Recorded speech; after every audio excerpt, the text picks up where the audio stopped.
This is the Texas Standard. I'm David Brown. Well, it's been a couple of weeks now since we first told you about plans for a 34-acre Islamic cemetery in the small North Texas town of Farmersville. Today, we can tell you that the tension there has yet to dissipate. Collin County has a fairly large Islamic community. Some 20,000 Muslims live there, but not in Farmersville per se, which is about as rural as the name implies. As Lauren Silverman of KERA North Texas tells us, that may be the central factor here.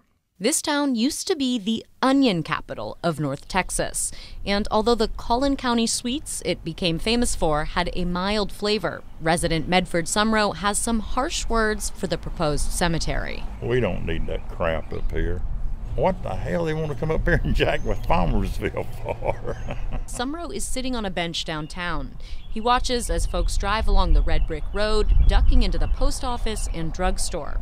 Farmersville is a quiet town, but Sumrow says the Islamic Association of Collin County's recent land purchase has riled him up. He's especially upset by what he's heard are Muslim burial practices. Oh, that they just scrub them down, wrap them up, put them in the grave, and that's without a casket, without embalming.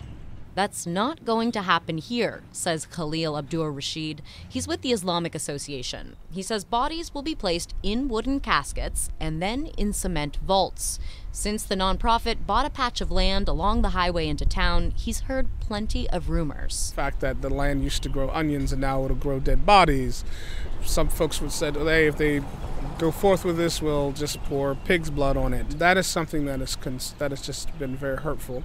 There are more than 20,000 Muslims in Collin County, but hardly any live in Farmersville, which is why Abdur Rashid, who's wearing dress clothes and a traditional white cap, stands out in downtown's Freedom Plaza. He explains the reason the Islamic Association bought the land is simple. They're running out of room to bury members of the faith. We saw this land and saw this property, and we thought it would be a beautiful place to preserve the memory of folks that we thought were beautiful.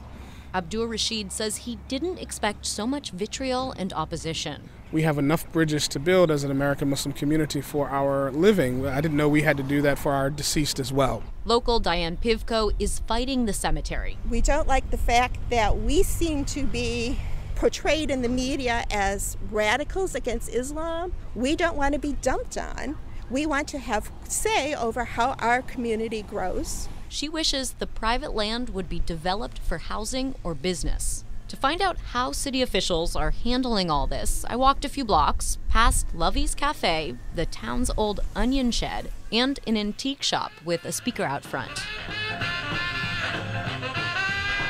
City manager Ben White is in no dancing mood, though he says the controversy has made his head spin. I've always felt like when you have knowledge, it helps a lot. I'm always recommending to people that they talk directly to the people involved. Which is why White met with the Islamic Association. He says so far the proposal, which includes an open-air pavilion and small retail space, has met all development and health requirements. Still, some members of the Planning and Zoning Commission have received threats. Our chief of police is investigating these things right now.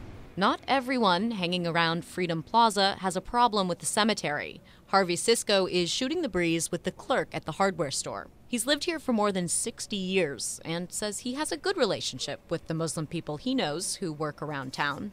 Besides, he says it seems a little silly to be afraid of the dead. I mean, once you're gone, you're gone. They're not going to come back and haunt us. The debate in Farmersville isn't going anywhere for now. Between city approvals and permitting, it could be years before the drama plays out. I'm Lauren Silverman for the Texas